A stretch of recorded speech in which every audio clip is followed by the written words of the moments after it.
Scripting presence good Friday season 2। শুরু হচ্ছে আজকে আমাদের গল্প সুমিত ঘোষের লেখা অভিশপ্ত চন্দ্রপুরী।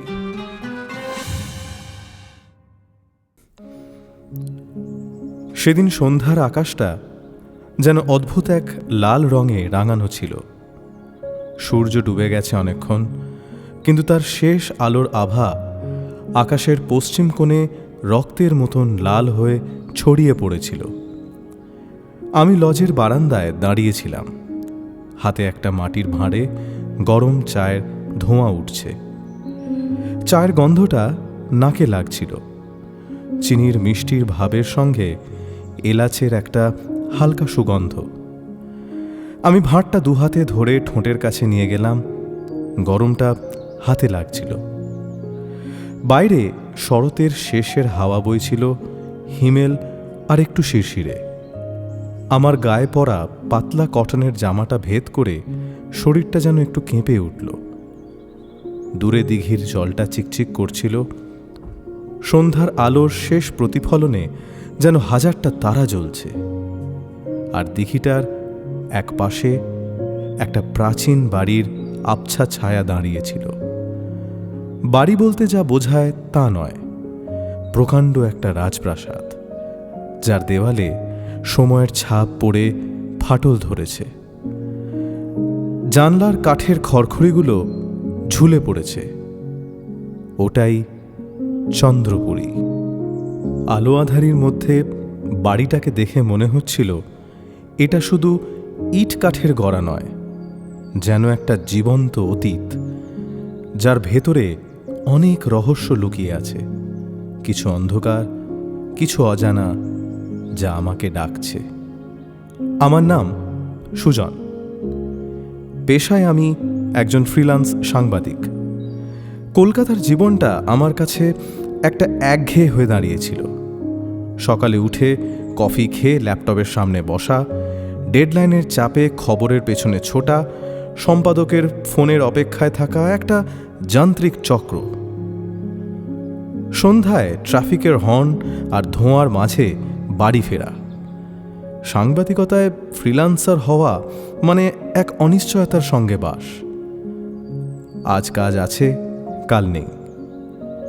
প্রতিটি গল্পের জন্য লড়তে হয়, সম্পাদকের মন জয় করতে হয়।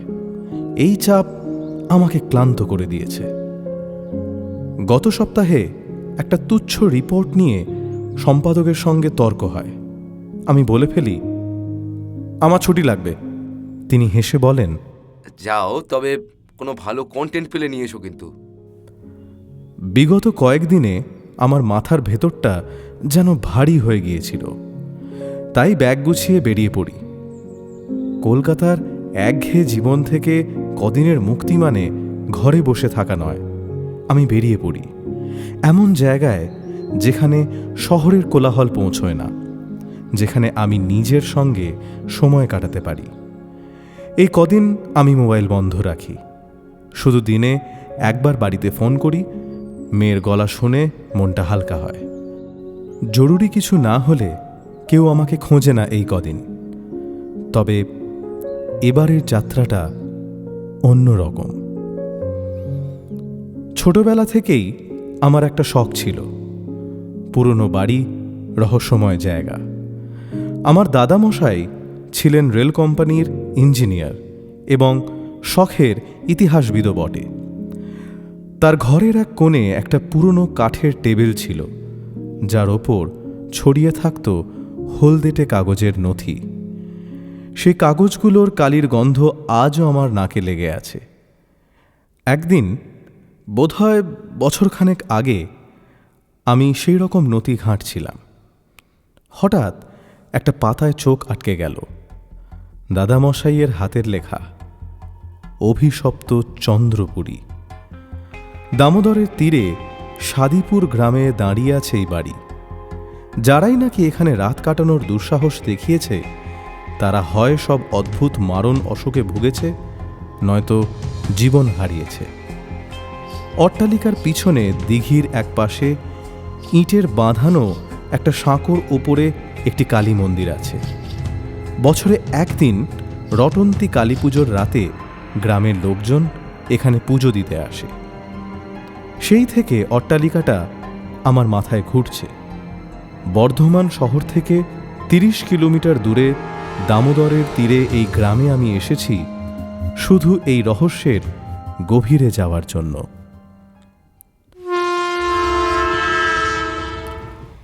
হাওড়া থেকে বর্ধমানের পথে লোকাল ট্রেনে চেপে বসলাম। জানলার ধার দিয়ে ধুলো উড়ছিল। বাইরে ধানক্ষেত আর গ্রামের বাড়ি। মশাগ্রামে নেমে ন্যাশনাল হাইওয়ের বাঁদিকে গ্রামের রাস্তার বাস ধরলাম।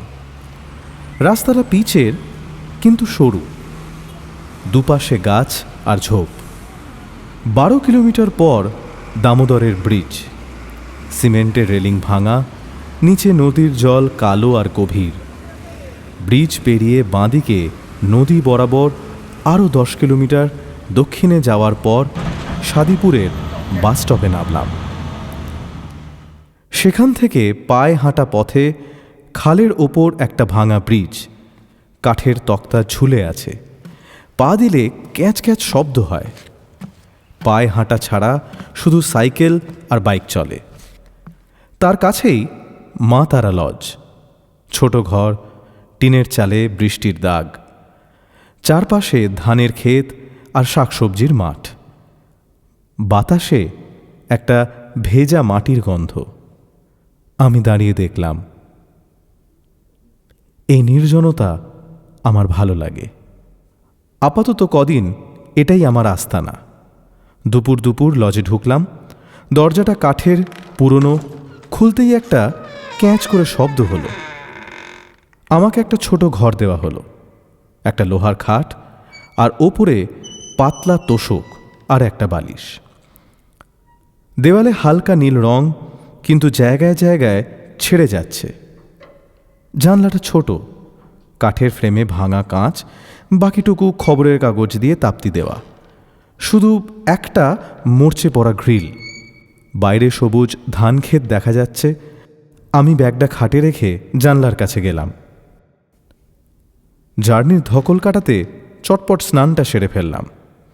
বাথরুমটা ছোট, সিমেন্টের মেঝে, দেওয়ালে সবুজ রংচটা টাইলস।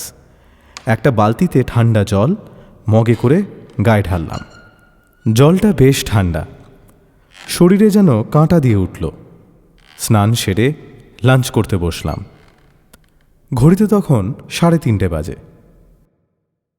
একটা কাঁসার থালায় গরম ভাত, হলুদ রঙের পাতলা ডাল, মুচমুচে আলু ভাজা আর রুই মাছের ঝোল।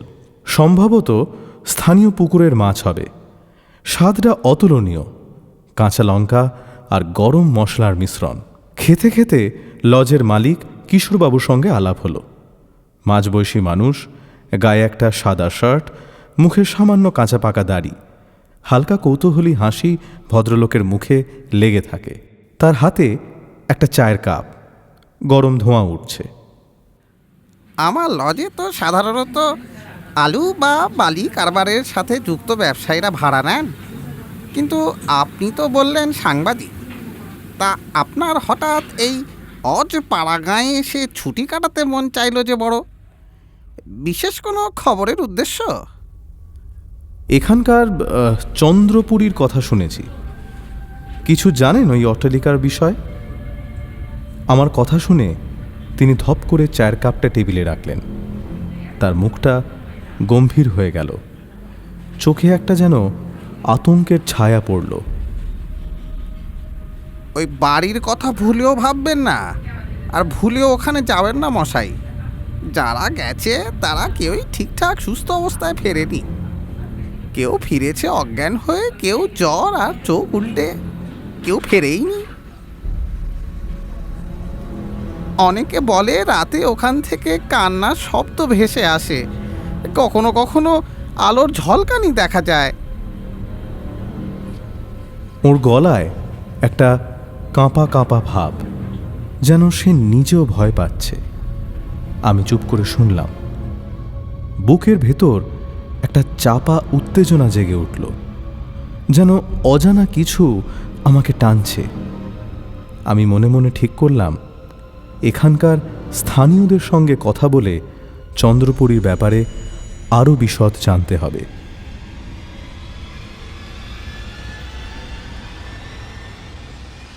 দুপুরে খাওয়া দাওয়া শেষ হতেই বিছানায় সামান্য একটু শরীরটা গড়িয়ে নেব ঠিক করলাম। এতটাই পথের ক্লান্তি ছিল, একটু রেস্ট না নিলেই নয়।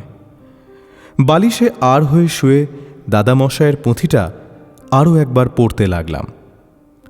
আগেই বলেছি, দাদামশাই ছিলেন রেল কোম্পানির ইঞ্জিনিয়ার। নতুন রেললাইন পাতার কাজে তাঁকে নানা দেশের নানা প্রান্তে ঘুরতে হতো।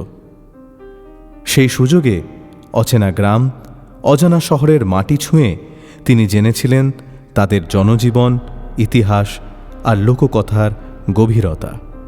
নতুন জায়গার প্রতি তাঁর ছিল অপার কৌতূহল। মানুষের গল্প, তাদের অতীত আর প্রকৃতির সঙ্গে মিশে থাকা অলৌকিক রহস্য তাঁকে টানত। হলদে পাতায় কালির দাগে তিনি সেই অভিজ্ঞতা লিখে রেখেছিলেন, যেন প্রতিটি শব্দে জীবন্ত হয়ে ওঠে অতীতের ছায়া। ৮০ বছর আগে দাদামশাই যা লিখেছিলেন তার অংশবিশেষ তাঁর ভাষায় পড়ি। দামোদরের তীরে সাদিপুর গ্রাম যখন আমার চোখে পড়িল, তখন তাহার সৌন্দর্য এমনই মোহময় যে মনে হয় কোনো চিত্রকর তুলিতে আঁকিয়া রাখিয়াছে। প্রায় 200 বৎসর পূর্বে এই মহল গড়িয়া ওঠে। তখন এই এলাকা সবুজে ঢাকা ছিল। দামোদরের জল স্বচ্ছ, তীরে বুনো ফুল ও শাল পিয়ালের গাছ দাঁড়াইয়া থাকিত। দিঘির চতুর্দিকে বক ও নাম না জানা পাখির দল ঘুরিয়া বেড়াইত। সকালের শিশিরে ধানক্ষেত হীরকের ন্যায় ঝকঝক করিত। এই সৌন্দর্যই রামনারায়ণ চন্দ্রকে মহল গড়িতে প্রেরণা দিল। তিনি জমিদার না হইলেও ব্যবসার জোরে তাহার ধন সম্পদ, জমি জমা এবং প্রতিপত্তি এমন ছিল যে গ্রামের লোক তাহাকে জমিদার মশাই বলিয়াই ডাকিত। তাহার হাতে গড়া এই মহল সাদিপুরের গর্ব হইয়া উঠিল। বিশাল দ্বার, উচ্চ ছাদ, জানলায় কাঠের কারুকার্য শিল্পের নিদর্শন হইয়া দাঁড়াইল। মহলের পিছনে দিঘির একপাশে ইটের বাঁধানো একটা সাঁকোর উপর একটি কালী মন্দির অবস্থিত। বছরে একদিন রটন্তী কালী পুজোয় অমাবস্যার রাতে গ্রামের প্রচুর মানুষ এখানে পূজা দিতে জমায়েত হতো। রামনারায়ণের পর তাহার পুত্র হরিনারায়ণ মহলের দায়িত্ব লইলেন। তিনি তেজি ছিলেন, ব্যবসায়ী হিসেবে বেশ প্রভাবশালী। তাহার সময় মহল সমৃদ্ধ হইল। কিন্তু তাহার মৃত্যুর পর তৃতীয় পুরুষ আদিত্যনারায়ণ এই গৃহের ভাগ্য বদলাইয়া দিলেন। তিনি শান্ত, চিন্তাশীল, মেধাবী, কিন্তু মনের গভীরে এক অন্ধকার লোভ লুকিয়া থাকে। গ্রামের গরিব চাষিদের চড়া সুদে ঋণের জালে বাঁধিয়া তাহাদের জমি জমা অনৈতিকভাবে দখল করিতেন। তাহা ছাড়া আদিত্যনারায়ণের বিভিন্ন কুকীর্তির কথাও শোনা যায়। তাহার আমলের একটি ঘটনা সব কিছু ছায়ার মতো মহলটির ঐতিহ্যকে গ্রাস করিয়া ফেলিল। তাহার একমাত্র সহোদরা নলিনীর মৃত্যু। নলিনী এমন নারী যাহার রূপ ও কোমলতা গ্রামের মানুষের মুখে মুখে ফিরিত। তাহার চোখে গভীর রাত্রির শান্তি থাকিত, হাসিতে দিঘির জলের স্বচ্ছতা মিশিয়া থাকিত। কিন্তু তাহার জীবনের শেষটা রহস্যে ঢাকিয়া গেল। গ্রামের প্রবীণরা বলে, কেহ মনে করে তাহার আপন মায়ের পেটের জ্যৈষ্ঠ ভ্রাতা আদিত্যনারায়ণ তাহাকে হত্যা করিয়াছিলেন। কেহ বলে নলিনী নিজেই জীবন শেষ করিয়াছিল। কেহ জানে না। তবে শোনা যায় ভিন জাতির এক দরিদ্র তাঁতির ছেলের সাথে তার গোপন প্রণয়ের সম্পর্ক ছিল, যা আদিত্যনারায়ণ বংশের কলঙ্কিত অধ্যায় বলিয়া এই সম্পর্ককে কখনোই স্বীকার করিতে পারেন নাই। এক রাত্রে মহলের ভিতর হইতে হৃদয় বিদারক চিৎকার ভাসিয়া আসিল। তারপর থেকে নলিনীকে আর দেখা গেল না। দিঘির ধারে তাহার গলার সোনার হার সমেত লকেটটি মিলিয়াছিল বটে, কিন্তু তাহার শরীরে কোনো চিহ্ন মিলিল না। অল্প কিছু বছরের মধ্যেই সবারই কম বেশি অস্বাভাবিক মৃত্যুর ফলে চন্দ্রবংশের আর অস্তিত্ব রইল না। তখন হইতে এই মহলে আর কেহ বাস করিতে পারে না। রাত্রের কান্নার শব্দ ভাসিয়া আসে, জানলায় আলোর ঝলক দেখা যায়। নলিনীর আত্মা এখানে বন্দী, সে মুক্তি চায়, আর যে তাহাকে মুক্তি দিবে তাহার প্রতি সে চিরকৃতজ্ঞ থাকিবে।